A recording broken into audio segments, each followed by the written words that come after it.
जालन्यातील शिवसेनेचे आमदार आणि माजी मंत्री अर्जुन खोतकर यांच्या अडचणीत वाढ होण्याची शक्यता आहे।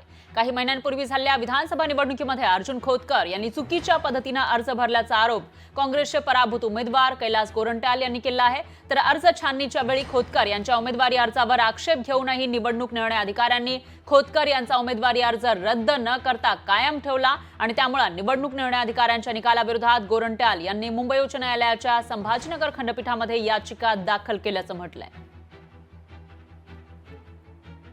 चुकीचे पद्धतीने त्यांनी हा फॉर्म भरलेला आहे आणि त्या दिवशी आम्ही जेव्हा आमच्या वकिलाने बहस केली, चर्चा केली, आम्हाला वाटत होतं की समोरच्या पार्टीचा फॉर्म रिजेक्ट होईल आणि त्या दिवशी निवडणूक अधिकारीने 8-10 तास घेतले त्याच्यावर निर्णय आणि 11 वाजता त्यांनी त्यांचा फॉर्म सिलेक्ट केला, जे चुकीच्या पद्धतीने त्याने सिलेक्ट केला।